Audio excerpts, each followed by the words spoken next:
좀 그 나라가 좀 어지러워서 여러분의 마음도 어지러울 거라고 생각이 되어집니다. 그럼에도 불구하고 우리는 그리스도인이고 우리의 희망은 이 세상이 아니라 하늘에 있음에 다시 한번 감사하게 되어집니다. 딱 와서 오늘 형제자매들 얼굴을 보면서 너무나 큰 격려를 받았고 특별히 우리 부산에서 우리 류 예원 자매가 참석했습니다. 우리 환영합시다. 저기가 그 시커멓고 형제들이 모여있는데 우리 예원이가 거기 딱 앉아있으니까 굉장히 무슨 선녀가 내려온 것처럼 예쁘게 아름답게 앉아있어서 보기 너무 좋습니다. 우리 새의 얼굴도 활짝 펴서 피고 같아서 아주 좋습니다. 어제 뭐 우리 이성구 형제가 얘기 나눴던 것처럼 그 탄핵을 하고 나서 되지 않아서 정말 많은 사람들이 힘들어하는 모습을 좀 많이 보게 되었던 것 같아요. 그리고 우리 대구도 우리 집 앞에 달구벌 대로에서 막 행진하더라고요. 마이크 들고 그 줄이 굉장히 길더라고요.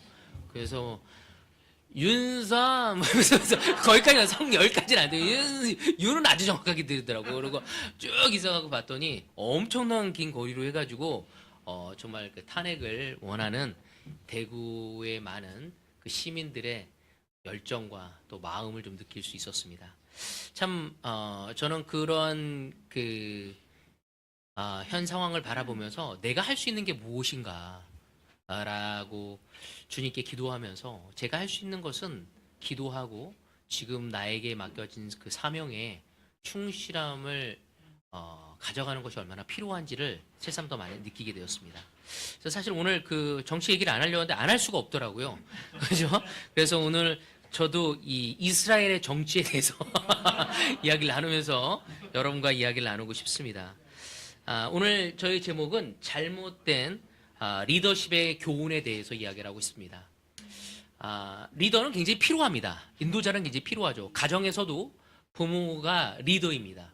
그 부모가 올바른 리더의 역할을 하지 않을 때 자녀들은 바르게 자랄 수 없습니다. 무엇이 옳고 무엇이 잘못됐는지를 모르죠. 단지 잘 먹고 잘 사는 거에만 포커스가 되어진다면 그 아이들의 올바른 가치관과 철학이 세워질 수 없어서 사회의 부적격자가 되어집니다. 그리고 이기적인 사람이 되어서 더불어 살아가는 삶을 잃어버리게 되어지는 거죠. 또한 각 회사에서도 리더가 있습니다. 그들의 운영을 어떻게 하냐에 따라 그 회사가 100년이 갈 수도 있고 100년을 가지 못할 수도 있습니다. 한 나라의 리더도 마찬가지죠. 그 리더가 어떻게 국민을 섬기고 어떻게 정치를 하냐에 따라 그 나라가 올바로 나아갈 수도 있고 더 후진국으로 낙후되어질 수 있음을 또한 보여드립니다. 그래서 어쩌면 대한민국은 지금 굉장한 위기에 처해져 있는 상황이죠. 근데 성경에서도 하나님은 리더를 통해 역사하십니다. 그 리더를 통해 백성들이 어디로 가야 할지를 이야기를 나누고 있죠. 하나님은 항상 모든 백성을 하나님의 백성이라고 선택했지만 그 백성을 인도하기 위해 하나님이 선택한 리더를 통해 인도자를 통해 그들을 하나님이 원하는 곳으로 인도하는 모습을 우리는 보게 되어집니다. 그래서 우리가 원하건 원치 않건 우리는 그리스도인으로서 이 세상에 리더의 역할을 해야 합니다. 부모가 되어진다면 또한 회사에 가서도 우리는 우리의 영성으로 그들을 인도할 수 있는 우리가 되어줘야 합니다. 그래서 하나님이 리더를 바라보는 눈이 얼마나 소중하고 또한 올바른 디렉션을 통해 그들이 바르게 하나님의 백성을 인도하길 원한지를 우리는 성경을 통해서 배울 수 있죠. 그래서 성경은 참으로 놀라운 것 중에 하나가 놀라운 리더십이 있습니다. 여러분이 존경하는 리더십이 누가 있죠? 리더? 네, 모세라는 놀라운 인도가 있습니다. 바로 이집트에서 바로 가나안 땅까지 바로 애굽에서 약속의 땅까지 인도한 그 40년이라는 그 여정을 사실은 쉽지 않지만 그 강대국 그 이집트에서 인솔해서 거기까지 가기까지 정말로 놀라운 리더십을 발휘한 사람이 바로 모세였습니다. 또 누가 있었죠? 맞아, 여호수아. 그 다음에 리더였던 여호수아가 있죠. 그 여호수아 역시도 바로 약속의 땅을 점령할 수 있도록 그 약속의 땅이 그냥 텅 비어 있는 곳이 아니었어요. 바로 하나님을 의지하고 그 싸움을 통해 거기를 점령해야만 했었거든요. 그 적과 흐르는 그 땅을 거인 아낙 자손들이 살고 있었던 그 땅을 놀랍게 또 여호수아의 리더십 속에서 그 땅을 점령하는 모습은 그 리더의 탁월한 정말 리더십을 발휘가 되어 있지 않았다면 어려웠을 거라 생각됩니다. 맞아요. 그 놀라운 또한 리더십을 발휘한 여호수아가 있었습니다. 또 누가 있었죠? 맞아요. 예수님이 있었죠. 뭐 더 이상 반론을 제기할 수 없는 예수님 하니까 딱 그냥 끝나버리는 것 같아요. 그거 말고도 성경은 정말 많은 리더십이 나옵니다. 다윗도 있죠. 그죠? 또 사사시대에 수많은 사사들이 있습니다. 또한 많은 선지자들이 있습니다. 근데 성경은 그런 사람들도 있지만 놀랍지 못하고 우리가 반면교사로 삼아야 할 잘못된 리더십들도 너무 적나라하게 이야기하고 있어요. 그래서 성경은 좋은 것만을 씌워놓은 게 아니라 좋지 않은 것까지 다 쓰여서 우리가 그 모든 것을 다 봐서 균형감 있게 밸런스 있게 배우고 설득되어져서 우리의 삶이 하나님 앞에 올바로 드려짐을 이야기하고 있는 거죠. 그래서 저는 오늘 잘못된 리더십을 발휘한 사람에 대해서 여러분과 함께 이야기를 나누고 싶습니다. 이스라엘은 본래 야곱의 12아들을 통해서 그 12지파의 연합 공동체였습니다. 하지만 정말 그들이 하나가 되었나요? 참 신기한 건 성경에도 그런 것처럼 12지파가 한 씨에서 나왔는데도 불구하고 서로 갈라지는 모습을 보게 됩니다. 그 다음 세대 가면서 어려워지게 되어지는 거죠. 근데 지금 우리도 그렇지 않습니까? 형제들끼리 얼마나 많이 싸웁니까? 특별히 대기업의 형제의 난이라고 해갖고 엄청나게 싸우잖아요. 롯데도 지금 엄청나게 지금 어려운 시간을 겪고 있던데 거기도 형제의 난으로 너무나 많은 어려움을 정말 그 힘을 쓰고 나서 지금 번아웃 상태에 있게 되어지는 거죠. 마찬가지로 제가 주변에서 보면은 부모님이 돌아가시고 나서 얼마 남지 않는 그 집 재산 때문에 싸우는 모습을 보게 돼요. 그래서 너는 3천만 원 갖고 싸우는 모습을 봤어요. 그리고 1,000만 원으로 싸우는 모습도 봤어요. 아니 그 3천만 원, 1,000만 원이 뭐라고 그걸로 형제의 의를 전부 다 끊고 그래야 합니까? 재산이 아니더라도 그냥 보지 않으려는 사람들도 있어요. 너무 안타까워요. 그리고 명절 때 형제들끼리 찾아가지 않은 가족들도 저는 많이 보게 됩니다. 여러분 이렇듯 가족끼리도 연합이 되어지기 어려운 거죠. 이처럼 우리는 하나가 되어지기가 참으로 어렵습니다. 오늘날 대한민국의 정치 현실을 보더라도 좌우로 갈라져서 끊임없이 싸우는 모습을 보게 되어집니다. 경쟁과 분열은 인간 사회의 아주 기본적인 모습이라고 이야기할 수 있죠. 이스라엘 역사에도 이러한 요소들이 분명히 드러나고 있습니다. 하나님께서는 이스라엘의 화목과 연합을 끊임없이 강조하십니다. 하나가 되어야 함을 끊임없이 연합이 되어야 함을 끊임없이 이야기합니다. 근데 그 연합은 말로만 해서 이루어지나요? 절대 말로 이루어지지 않습니다. 성경의 진정한 연합은 힘 있는 자가 약한 자를 배려해야 한다고 얘기하고 있습니다. 부자가 가난한 사람을 돌봐야 한다고 이야기하고 있습니다. 그래야지 가능한 거죠. 하나님 나라에서 공정은 10명에서 10개의 과일이 남았었을 때 어떻게 나누는 것이 공정하게 나누는 걸까요? 그거는 세상의 원리예요. 하나님은 부족한 사람에게 더 많이 주길 원하십니다. 근데 우리는 세상의 원리로 교회에서 그러한 평등을 요구할 때가 있습니다. 성경에 보면요. 그 주인이 예를 들어서 얘기하십니다. 9시에 놀고 있는 사람을 보고 9시에 와서 일을 하라고 하고 마지막에 5시에 와서 1시간만 일하는 사람에게도 분배를 어떻게 하죠? 다 똑같이 한 달란트만 줍니다. 그거를 보면서 내가 느꼈던 건 뭐냐면 그때 9시에 와서 열심히 했던 사람이 똑같은 자기의 품삯을 받고 열받아 하거든요. 이 세상의 원칙은 내가 더 많이 했으니까 1시간 한 사람보다 더 많이 받아야 하는 게 좋은 게 아니라고 얘기해요. 그렇지 않습니다. 여러분 우리가 교회에서 무엇인가 할 때 가난한 사람은 덜 내고 부자인 사람이 더 많이 내야 돼요. 그러다 보니까 항상 누가 제일 많이 내죠? 우리 이재호 형제가 늘 많이 내는 모습을 저는 많이 봐요. 늘 많이 내려고 해요. 굉장한 부자예요. 누가 더 많이 사야 할까요? 더 많이 잘 사는 사람이 사야 돼요. 그것이 하나님이 보시기에 공정한 거예요. 여러분 부부끼리 싸웠을 때 누가 더 먼저 사과한다고요? 네? 맞죠. 하나님에서 은혜를 더 많이 느끼는 사람이 먼저 사과하는 거예요. 더 성숙한 사람이 하는 거예요. 남편이 더 많이 안 해요. 아내가 더 많이 안 해요. 그 집에서 하나님을 사랑하고 하나님의 은혜를 느끼는 사람이 먼저 사과하는 것입니다.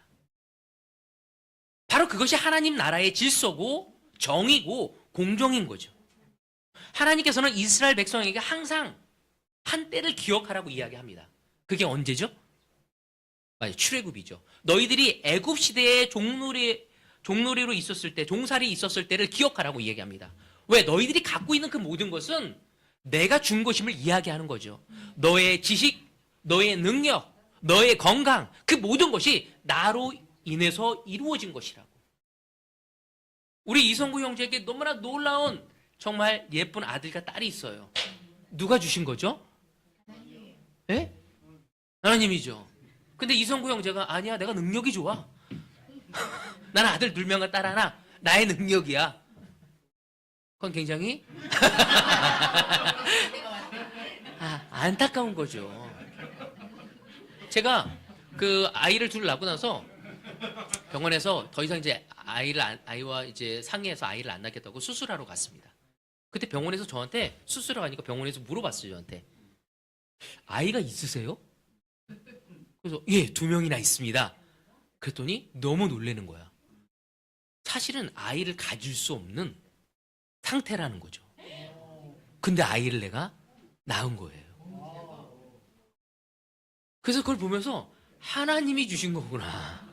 우리 아들과 딸은 하나님이 주신 거라고 내가 느낄 수 있었어요. 그래서 그 의사가 너무 의아했어요. 그래서 애를 낳는데 오래 걸리셨나요? 아니요. 저희는 계획한 대로 다 가졌습니다. 하나님이셨죠. 저는 느꼈습니다. 아이를 낳는 것까지도 하나님이 허락하셨구나.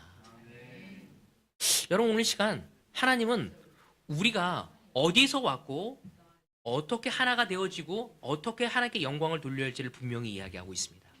하나님께서는 이스라엘에게 화목과 연합을 끊임없이 강조하고 계신 거죠. 그래서 하나님은 이스라엘 백성에게 6월절을 지켜야 할 걸 얘기했어요. 왜? 그 이유는 내가 너희와 함께해서 이렇게 살고 있다는 거 아니야. 안식년을 제도를 허락합니다. 희년이라는 제도를 허락합니다. 너희가 그 애굽에서 어떻게 살았는지를 기억하고 가난한 사람들을 돌봐야 한다는 거죠. 바로 이방인과 나그네와 고아와 아내를 어떻게 돌봐야 할지를 명령하고 있습니다. 그래서 성경에 보면은 소예언서를 보면 너희들이 주님 안에서 정의와 공의를 이야기하기 전에 내 말씀을 따르기 전에 너희들이 가난한 자를 돕고 약한 자와 함께 하셔야 함을 이야기하고 있습니다. 오늘 여러분은 여러분의 배꼽을 바라보기에 급급해서 옆에 있는 형제가 얼마나 아파하고 갈등하고 있고 힘들어하고 있는지를 보고 있습니까? 성경은 우리가 그리스도인이라면, 하나님을 따라가는 사람이라면 내 옆에 있는 형제가 어떤 갈등을 겪고 있고 어려움을 겪고 있는지를 알아야 한다고 이야기하고 있습니다. 바로 그것이 하나님이 원하는 연합인 거죠. 하나님이 원하는 하나가 되는 것입니다. 가족의 하나가 되어진 것을 뭐로 느끼냐면 다름 아니라 아빠가 엄마를 위로하고 엄마가 아빠를 위로하고 아들이 엄마 아빠를 위로하고 부모가 자녀를 위로하고 함께하고자 하는 모습이 하나가 됐다고 얘기할 수 있습니다. 가족이지만 다 뿔뿔이야. 마음도 얘기할 수 없어. 무엇으로 아파하는지, 무엇으로 갈등하고 있는지, 무엇을 위해서 노력하고 있는지 아무것도 모른다면 그게 어떻게 가족이겠습니까? 성경은 우리에게 끊임없이 하나가 되기 위해선 서로를 돌보고 서로를 도와주고 서로를 함께하고 사랑을 나눌 때만이 하나가 될 것을 이야기하고 있습니다.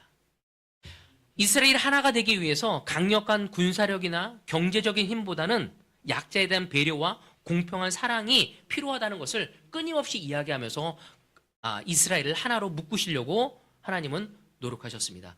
그때 최고로 그 역할을 잘한 사람이 누구였죠? 성경에 보면 하나를 이룬 사람이 네, 바로 그것은 다윗이었습니다. 다윗. 다윗은 너무나 놀랍게 이스라엘 민족이 하나 되게끔 하셨죠. 그래서 그는 일생을 다해서 이 이스라엘이 하나가 되기 위해 노력합니다. 잘못할 때도 있었지만 기본적인 마음이 하나님의 뜻을 실천하려고 했어요. 분열된 나라를 12개의 지파로 나눠졌던 그 나라를 하나로 되게 하기 위해서 엄청나게 그 약한 지파들을 도우면서 하나로 묶으려고 노력한 것이, 연합된 왕국을 만든 것이 바로 다윗의 노력 때문이었습니다. 그래서 다윗 때에 그 이스라엘은 아주 강력한 나라가 되어진 거죠. 그 다음 왕이 누구였죠? 솔로몬 왕이었습니다. 그래서 솔로몬은 어땠습니까? 강력한 나라는 이루었지만 그는 다윗과는 정반대의 길을 선택합니다. 하나님은 한 나라를 하나로 연합하고 하나가 되기 위해서 어떻게 하셨다고요? 어떻게 하셨다고 그랬죠? 약자를 도와주려고 했고, 서로를 사랑하려고 했고, 위로하려고 했고, 돌보려고 했던 것이 다윗의 방법이었습니다. 그래서 다윗은 혼자 나가 있었을 때도 세상에서 소외되어진 자들이 다 다윗에게 왔어요. 그래서 하나를 맡은 사람이 바로 다윗이었습니다. 바로 흩어진 지파를 하나로 묶을 수 있는 것도 다윗이었습니다. 그는 하나님의 영으로, 하나님의 방법으로 약한 사람을 돕고 가난한 사람들을 돕고 돌보면서 하나를 이루려고 했던 것이 다윗이었죠. 그렇지만 솔로몬은 하나님의 뜻 대신 군사력과 외교력과 경제력을 선택합니다. 그것으로 붕악한 나라, 하나가 되게 하려고 했죠. 그래서 정말로 이 솔로몬 때는 정말 부강한 나라가 되어집니다. 그 힘으로 하나가 되어지는 거죠. 그래서 약자를 오히려 돌보기는커녕 오히려 자신의 권위와 힘을 유지하기 위해서 많은 사람들을 노예로, 강제 노역을 시키고 부당한 세금을 부과하면서 그들의 왕권을 지키려고 노력한 것이 솔로몬이었습니다. 그래서 하나님 보시기에 너무나 안타까운 모습이었죠.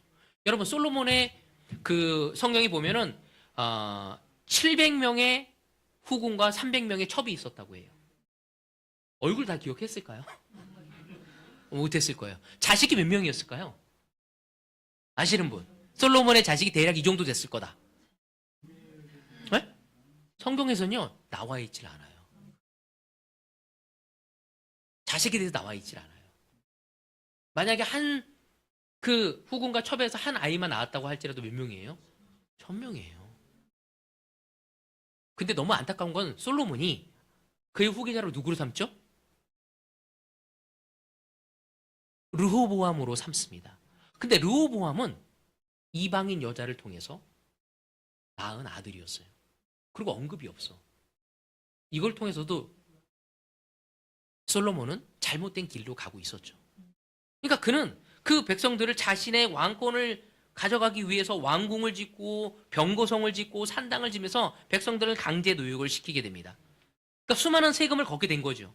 그래서 한번 보세요. 700명의 후궁과 300명의 첩을 유지하기 위해서라도 그 따르는 신하들 얼마나 많이 갔겠어.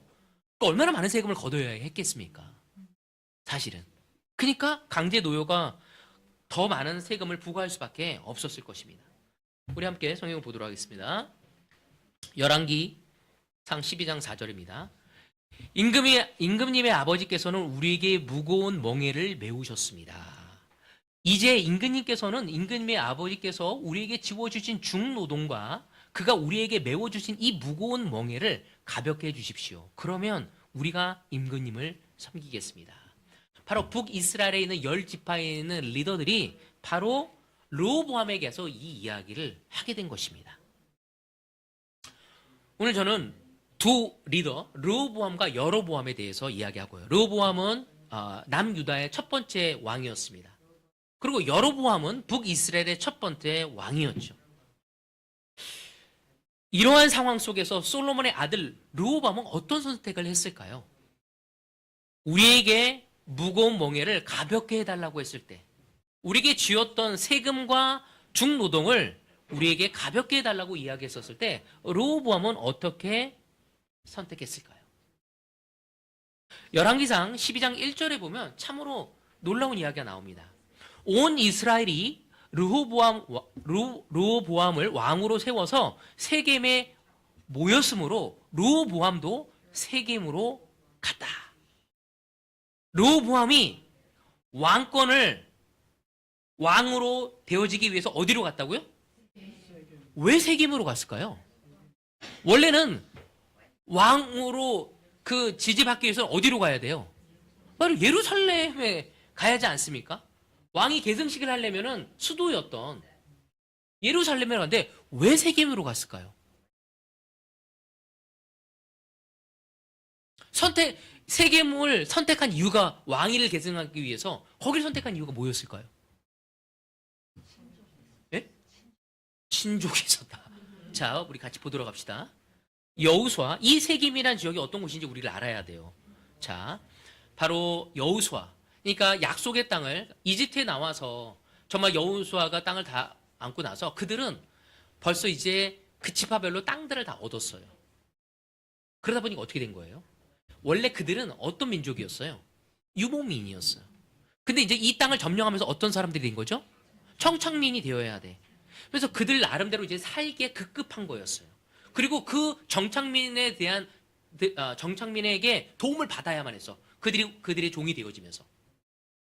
자, 같이 보도록 합시다. 주님을 섬기고 싶지 않거든 조상들이 강 저쪽에 메소포타미아에서 섬기던 신들이든지 아니면 당신들이 살고 있는 땅 아모리 사람들의 신들이든지 당신들이 어떤 신들을 섬길 것인지를 오늘 선택하십시오. 나와 나의 집안은 주님을 섬길 것입니다. 백성이 대답하였다. 주님을 저버리고 다른 신을 섬기는 일은 우리가 절대로 하지 않겠습니다. 이 세겜이란 지역은 이스라엘 민족이 하나가 되어진 곳이었어요. 이제 각자가 다 강력한 리더십인 여호수아가 죽게 되어지고 각 지파별로 살아가게 되었었을 때 그들은 수많은 신들을 접할 수 있는 잡다한 이방 신들을 접할 수 있는 계기가 되어진 거죠. 그때 어떻게 하나가 되어줘야 할지 바로 세겜에서 나는 여호수아가 얘기해요. 나는 우리의 하나님을 섬기겠다. 나와 나의 가족은 나의 지파는 그때 그들이 모두 그것을 허락하겠다고 얘기하고 사사시대가 되어지면서 어려움이 있지만 그들이 그런데도 불구하고 왕도 없었고 특별하게 그들을 인도하는 사람이 많지 않았지만 신명기법을 그대로 가지고 와서 그들이 올바로 살아가려고 노력하는 모습을 우리는 볼 수 있습니다. 그러니까 그들이 12지파가 하나가 되어줄 수 있는 방법은 하나님의 법을 그대로 받아들이겠다는 약속을 세겜에서 하게 된 것이었어요. 그러니까 세겜에서 한다는 것은 10지파가 봤었을 때 어떤 의미였을까요?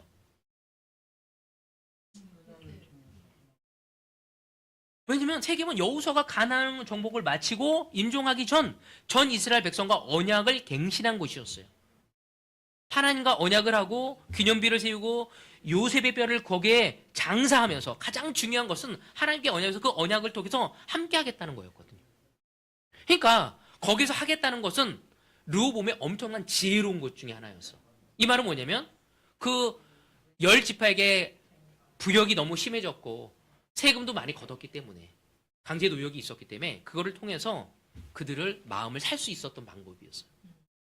그러니까 그들은 어떤 생각을 할까? 와, 이제 드디어 왕이 솔로몬과는 달리 하나님의 언약을 기억하고 약한 자를 배려하고 가난한 사람을 돌보는 성군이 될 것이라는 기대를 하게 된 거예요. 그러니까 굉장히 지혜롭게 세겜에서 하게 되어진 거였죠. 예루살렘이 아니라 우리를 돌보려고 하는 거구나. 상징적인 의미가 있었던 것이었습니다.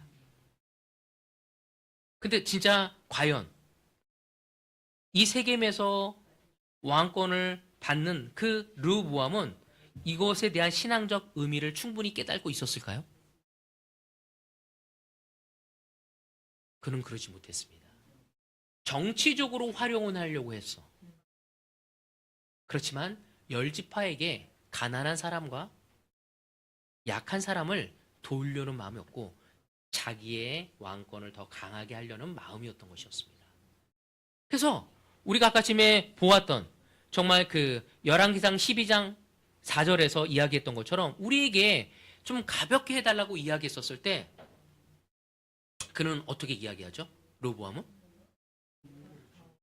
들어주지 않습니다. 야, 너희가 우리 아버지 때는 하고 너 나를 물로 보았구나 하면서 더 강력하게 그들을 자기의 권위로 힘으로 밀어붙입니다. 그 전에 너무나 안타까운 거는 그 지역의 장로들이 가서 그에게 그렇게 하지 말라고 이야기합니다. 그들은 그 르호보암은 그 장로의 말을 듣지 그들의 장로들의 말을 듣지 않고 누구의 말을 듣죠? 자기와 함께 자랐던 어린 친구들, 자기를 지지하는 사람들의 이야기를 듣습니다. 그리고 강력하게 군사력으로 그들을 몰아버리려고 합니다. 참으로 안타까운 모습을 드러낸 거죠. 자, 그래서 그 열 지파는 어떻게 반응하는지 12장 16절 온 이스라엘은 왕이 자기들의 요구를 전혀 듣지 않는 것을 보고 왕에게 외쳤다. 우리가 다윗에게서 받은 몫이 무엇인가? 이새의 아들에게서는 받을 유산이 없다. 이스라엘아, 저마다 자기의 장막으로 돌아가라. 다윗아, 이제 너는 내 집안이나 돌보아라. 그런 다음에 이스라엘 백성은 저마다 자기의 장막으로 돌아간다. 결과적으로 이스라엘 그 열 지파들은 뭐냐면 우리가 다윗과 무슨 상관이 있어? 하면서 외치며 분리를 선언한 거예요. 나라를 하나로 합치는 건 어려우지만 두 동강 내는 것은 너무 쉬운 거죠. 그렇지 않습니까? 군사력으로 나라를 유지할 수 있다고 믿었던 그 르호보암의 오판이었어. 힘으로 지킬 수 있다고 생각한 거죠. 끝내는 그 힘으로 밀어붙였던 그 르호보암은 오히려 나라를 남유다와 북이스라엘로 나누는 결과를 초래하게 되어집니다. 참으로 안타까운 모습이죠. 힘으로 나라를 지키고자 했던 그 오판. 마치 누구를 상상하게 하지 않습니까? 자기의 힘으로 이렇게 하면 될 거라고 했지만 지금은 내려와야 할 지경에 와 있죠. 그렇다면 여로보암을 한번 생각해 봅시다. 여로보암은 어떤 왕이었는지. 사실 이 열왕기서를 보면서 저는 되게 감동을 많이 느꼈습니다. 이 열왕기서를 작성한 사람은 남유다 사람이에요. 그래서 어떤 사람은 예레미야라고 이야기하는 사람도 있습니다. 하지만 어떤 사람은 예레미야를 추종했던 그 어떤 그룹에서 이 글을 썼다고 얘기해요. 분명히 누가 썼는지는 모르겠지만 이 열왕기서를 읽다 보면 편파적으로 역사를 쓰지 않았어. 남유다기 때문에 이 열왕기서를 쓸 때 누구의 위주로 글을 써야 할까요? 남유다의 위주로 써야 하는데 이 글을 보면 남유다의 글이 아니에요. 남유다의 왕의 등극과 죽음을 기록할 때 항상 이스라엘 왕과 연계해서 쓰여진 거를 보게 될 수 있습니다. 두 개로 나눠져 있지만 이 열왕기를 쓴 사람은 하나님의 눈으로 봤을 때 둘이 아니라 하나였음을 이야기하고 그 하나님의 마음을 헤아려서 쓴 글이라는 것을 우리는 볼 수 있게 됩니다. 제가 다 보진 않겠지만 성경이 보면은 여로보암을 하나님이 언제 세우시는지 아세요? 성경에 보면은 예언자 아히야를 통해서 이야기합니다. 누구 때? 솔로몬 때 얘기합니다. 솔로몬이 너무나 막 가고 있었기 때문에 그에게 이야기합니다. 자, 같이 보도록 합시다. 열왕기상 11장 38절. 그래서 그가 이걸 읽고 있도록 하겠습니다. 내가 나의 종 다윗이 한 것과 같이 내가 명령한 모든 것을 따르고 내가 가르친 대로 살며 내 율례와 명령을 지켜서 내가 보는 앞에서 바르게 살면 내가 너와 함께 있을 것이며 내가 다윗 왕조를 견고하게 세운 것 같이 내 왕조도 견고하게 세워서 이스라엘을 너에게 맡기겠다. 하나님은 아히야라는 선지자를 통해서 이 여로보암에게 내가 너를 세워서 어떻게 이스라엘의 민족을 통치해야 할지의 통치수를 이야기한 거였어요. 그래서 솔로몬 때 그는 도망을 칩니다. 어디로? 애굽으로. 그래서 시사광을 통해서 보호를 받게 됩니다. 그리고 솔로몬이 죽고 나서 다시 돌아오게 됩니다. 그때 열 지파는 여로보암을 왕으로 세우게 되어집니다. 그러니까 여로보암은 정치적인 기반이 있었나요? 없었나요? 열 지파에서? 전혀 없었어요. 그러니까 열 지파에서 그들의 이스라엘 민족의 그 열 지파로부터 어떤 지지를 받기 위해서 그는 소통을 되게 중요시 여긴 사람이었습니다. 그래서 그는 강제 노역과 세금을 열 지파에게 다 경감시켜 줍니다. 경감시켰으니까 그들이 마음이 어떻겠어요? 굉장히 좋아했죠. 그래서 그는 22년 동안 북이스라엘을 다스리게 되어집니다. 확고한 지지를 받았음을 볼 수 있는 거죠. 아무것도 없었고 그냥 애굽에 있다가 와서 22년 동안 거기에서 했다는 건 너무 놀라운 거예요. 그래서 그 북이스라엘 보면 남유다보다 정치적으로 경제적으로 항상 풍요롭습니다. 이 여로보암은 되게 잘했던 게 뭐냐면 사람들과 소통을 너무 잘했던 거야. 상호야 힘드니? 야 그래 그럼 너 이거 이렇게 해. 지원아 너 많이 어려워 보이는데 내가 뭘 도와줄까? 이렇게 하는 거죠. 구조야 너 정말 부부관계 좀 어렵구나. 내가 도와줄게. 이리 와. 수영아 너 직장 때문에 어렵구나. 너 함께 같이 운동하면서 우리 영적으로 강해지자. 이런 걸 되게 잘했던 사람이 누구였냐면 바로 여로보암이었어요. 그러니까 인기가 어땠을까요? 너무나 좋았습니다. 그러나 이 여로보암은 여호와의 율례와 명령을 전혀 지키지 않았어. 오히려 그는 어떻게 했죠? 자신의 정치적 기반이 약해질까봐 예루살렘에 가는 것을 제사드리러 예루살렘에 가는 걸 원하지 않았어. 그래서 베델과 단에 어떻게 하죠? 송아지상을 세우게 됩니다. 그리고 그것이 여러분의 조상들을 애굽에서 가나안 땅으로 인도했던 인도자 하나님이라고 이야기한 거예요. 그뿐만 아니라 그는 편리주로 해서 레위인들이 그 제사장 직분을 맡아야 하는데 어떻게 했죠? 아무나 뽑아서 하게 된 거고, 그 다음에 이스라엘 절기들이 있잖아요. 그 절기들의 유월절, 맥주절, 수장절, 이런 이것들이 있을 때 날짜도 다 바꿔버렸어. 어떻게? 편리주의로. 근데 저는 이 글을 읽으면서 좀 이해가 안 간 게 있었어요. 열 지파는 누구를 따르던 사람이었죠, 원래? 하나님이에요. 근데 베델과 단에 금송아지 세우고 거기 갈 필요 없다고 하고 레위인을 제사장으로 세우는 것도 아니고 그리고 6월절 그들이 굉장히 중요했던 절기를 다 날짜를 바꿔서 편리주로 다 했는데 몇몇 사람들은 남유다로 내려갑니다. 특별히 레위인들은 거기다 내려가요. 근데 왜 그 열 지파에 있는 사람들이 여로보암을 지지하고 따랐을까요? 가스라이팅이다. 또 뭐라고 생각합니까?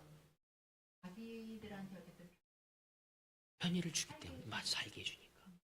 저는 이게 제 뇌리를 아주 경종을 울렸습니다. 그들은 아무 거리낌 없이 여로보암을 따랐던 이유는 나라를 잘 다스리고 먹고 입고 잘 살게 해준 거죠. 그냥 그것으로 만족하고 하나님이 금송아지는 아무 상관이 없었던 거야. 오늘 한번 우리가 생각해 봐야 합니다. 우리는 하나님을 어떻게 믿는 거죠? 여러분이 저를 지지하고 따르는 이유는 뭡니까?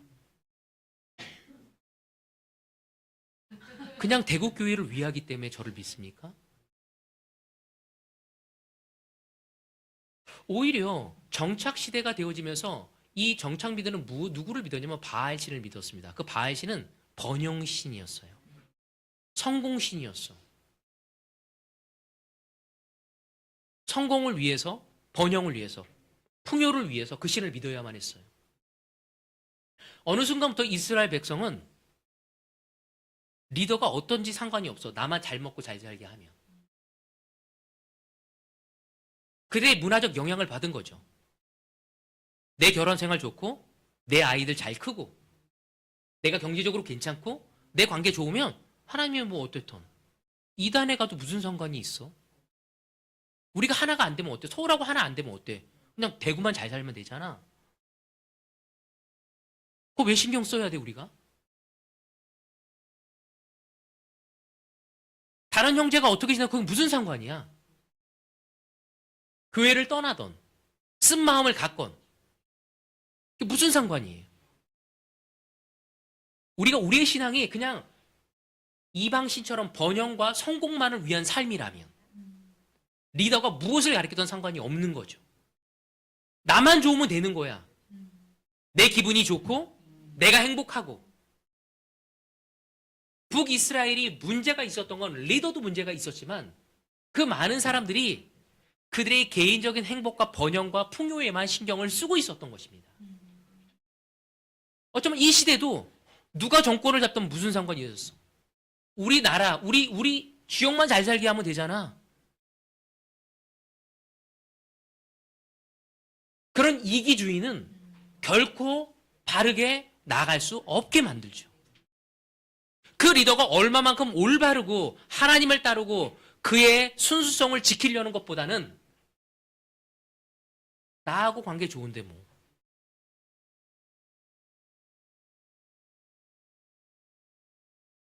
여러분, 오늘 시간 우리는 이 성경을 통해서 리더를 보기 전에 백성으로서 우리의 책임이 있다는 것을 알아야 합니다. 그들의 목적은 하나였어요. 이 세상에서 잘 먹고 잘 살고 성공하고 행복하면 그냥 끝이었어. 오늘 물어보고 싶어요. 오늘 이성구 형제는 하나님을 따르는 목적이 무엇입니까? 오늘 강세희 형제는 왜 이 자리에 앉아 있는 거죠? 그야 뭐 결혼해야죠. 제 부부관계가 좋아야죠. 여러분, 정말 하나님의 뜻이 무엇인지를 알고 우리는 가려고 하고 있습니까? 여러분은 결국 그 백성, 하나님의 백성, 그 열지파를 신앙적 타락을 초래한 지도자로 기록되었습니다. 소통도 잘하고 정치적으로, 경제적으로는 놀랍겠지만 신앙적으로는 아주 하나님 앞에 등을 돌리는 사람들이 되게 해버린 겁니다. 르호보암과 여로보암의 비교를 보면 각기 다른 방법으로 이스라엘을 이끌었지만 그들의 실패는 공통점과 차이점이 있다는 것을 더 명확하게 우리가 이해할 수 있게 되어집니다. 정치적으로는 르호보암은 어떠죠? 강압적이었어요. 전제적인 통치를 선호했던 사람입니다. 그는 백성의 불만을 경청하지 않았고 강한 군사력으로 나를 따르게 하려고 했었죠. 권위와 힘으로 누르려고 했습니다. 장로 이야기를 듣지 않고 자신의 귀를 즐겁게 하는 사람의 말을 들으려고 했습니다. 이러한 태도는 결국 북이스라엘을 남유다와 나라를 갈라지게 분열을 초래하게 되어집니다. 반면에 여호수아는 어떻습니까? 정치적으로는 백성들의 요구를 수용하고 경제적으로 안정을 추구했지만 백성과 소통을 아주 중요시했던 왕이었습니다. 정치적으로는 너무 놀라웠어요. 그렇지만 신앙적으로는 어떻습니까? 르호보암은 다윗의 후손으로 정통성을 가졌지만 레위인이 제사장을 맡게 하고 많은 절기들을 하나님의 방법대로 하려고 했지만 오히려 그는 그 모든 것들을 자신의 왕권을 지지하는 데 사용했죠. 하나님의 말씀을 따르는 데 부족한 사람이었습니다. 겉보기에는 신앙적 전통을 지키려고 했지만 실상은 하나님의 뜻을 따르지 않고 자기의 안위를 돌보려는 것이 르호보암이었습니다. 그런데 여로보암은 어쩌죠? 경제적인 것을 수용하면서 신앙적으로는 타락의 길을 걷게 합니다. 그는 속으로든 겉으로든 하나님을 거역하는 사람이었습니다. 여러분, 참된 인도자가 된다는 것은 군사력, 경제력을 의지하는 것이 아니라 하나님의 가르침에 따라 약자를 돌보고 공평하게 사랑하는 것입니다. 주님 안에서의 공평한 사랑은 부족하고 약하고 어려운 사람을 더 많이 사랑하는 겁니다. 우리 가운데 가장 사랑을 많이 받는 사람이 누구죠? 누굽니까? 네? 상우라고 손들었어요. 저는 저라고 생각해요. 저를 너무 많이 사랑해 준다고 생각해요. 여러분들이 그 이유는 내가 약하기 때문이죠. 부족하기 때문이죠. 부족하고 약하지만 중요한 일을 해야 하니까 저를 많이 사랑해 주잖아요. 우리가 강하다면 우린 더 약한 사람들을 사랑하고 아낄 수 있어야 합니다. 르호보암과 여로보암은 이런 면에서 모두 실패한 사람이었습니다. 이스라엘의 비극의 시작은 그들이 이 마음을 갖지 않았기 때문이었죠. 그래서 이 두 왕의 리더십을 통해 우리에게 주는 교훈을 저는 세 가지로 정리해 봤어요. 첫 번째 뭐냐면 약자를 돌보는 마음이 그들에게 없었다는 거예요. 진정한 연합은 강자가 약자를 돌보고 소외된 이들을 배려하는 데부터 시작되어야 합니다. 오늘날 교회와 사회는 어려움에 처한 이웃을 돌보는데 하나를 이루지 않습니다. 있는 사람이 더 가지려고 합니다. 나라의 분열과 갈등은 하나님의 뜻을 외면한 데서 발생합니다. 우리가 어떻게 하나가 돼요? 좋은 시스템이 아니에요. 가장 많이 가지고 있는 준호가 가장 적게 가진 성구를 돌보는 거죠. 가장 많이 갖고 있는 수용이가 가장 적게 받은 상창이를 돌봐주는 것입니다. 이때 우리는 그것이 이루어질 수 있는 거죠. 가장 많이 받은 우리 지연이가 가장 적게 받은 우리 혜옥이를 돌봐주는 겁니다. 그런 마음이 없었을 때 우리는 하나가 될 수 없습니다. 아무리 하나가 되자고 해야 돼요. 약자를 외면하고 가난한 사람들을 외면하고 부끄러움을 타고 나서지 못하는 사람들과 함께 하려고 하지 않는다면 우리는 하나가 될 수 없습니다. 이 민족도 마찬가지죠. 두 번째, 하나님 앞에서 겸손해야 합니다. 권위는 하나님께부터 온다는 사실을 기억해야 합니다. 우리 타이틀에서 오지 않아요. 남편의 권위는 남편이기 때문에 오는 게 아닙니다. 아내를 섬기고 자녀를 섬기려고 해서부터 오는 거죠. 애들을 바뀌고 아내를 바뀌기 전에 내가 먼저 나의 부족함을 바꾸려는 태도에서부터 권위가 오는 것입니다. 하나님을 순종하고 하나님 앞에 사랑하려는 그 마음에서부터 자녀들과 아내에게 어떻게 하나님을 섬겨야 할지의 리더십을 발휘될 수 있는 것입니다. 리더라면 우리는 주님 앞에 겸손함을 통해서 이루어진다는 것을 알아야 한다는 거죠. 세 번째, 신앙적 순수성을 유지해야 한다는 겁니다. 르호보암은 말만 그럴듯했고 여로보암은 겉과 속으로 하나님의 뜻을 외면했습니다. 우리가 아무리 그럴듯한 명분이 있다 할지라도 신앙적인 원칙을 저버리면 결국은 어떻게 되죠? 타락하게 되어집니다. 여러분 우리가 기억해야 합니다. 하나님 왕국은요 경제 원칙이 쓰지 않습니다. 경제 원칙이 뭐죠? 최소의 비용으로 최대의 효과를 누리려고 하는 것이 아니에요. 최대의 비용으로 최소의 효과를 누려도 돼요. 누구를 사랑하기 위해서는. 우리는 효과적이고 효율적인 것을 따지지 않습니다. 한 사람이 바뀔 수 있다면 우린 기꺼이 해야 하는 것입니다. 하나님의 나라의 순수성은 바로 그것을 이야기하는 것이죠. 여러분 오늘 이 시간 이 나라가 어려운 상황에 있었을 때 그들에게 지탄을 하고 원망을 하고 손가락질을 하기 이전에 우리의 마음을 살피기를 저는 바라고 싶습니다. 갈라디아서 6장 1절에서 2절에 보면 이런 얘기를 하고 있습니다. 여기 안 올렸어요 제가. 형제 여러분, 어떤 사람이 잘못을 범한다면 성령을 따라 사는 여러분은 온유한 마음으로 그런 사람을 바로잡아 주십시오. 그리고 여러분 자신도 그런 시험을 받지 않도록 주의하십시오. 여러분 우리는 누가 어렵고 잘못되면 판단하고 그 사람하고 바운드리를 두고 멀리 떨어지는 것이 아니라 온유한 마음으로 그런 사람을 바로잡아요. 바로잡아준다는 건 뭐죠? 함께 싸워준다는 거예요. 그런 다음에 뭐라고 하냐면 나 자신도 그런 시험을 받지 않도록 조심하라고. 그 사람이 처한 그 어려움이 나에게도 왔었을 때 내가 저렇게 행동하지 않게 나를 살펴야 한다고 얘기하고 있습니다. 그러면서 2절에 여러분은 서로 짐을 짐으로써 그리스도의 사랑의 법을 실천하십시오. 서로의 짐을 지는 게 뭐라고요? 그리스도의 사랑의 법을 실천하는 거라고 얘기하고 있습니다. 형제자매 여러분, 이 대한민국은 지금 어지럽습니다.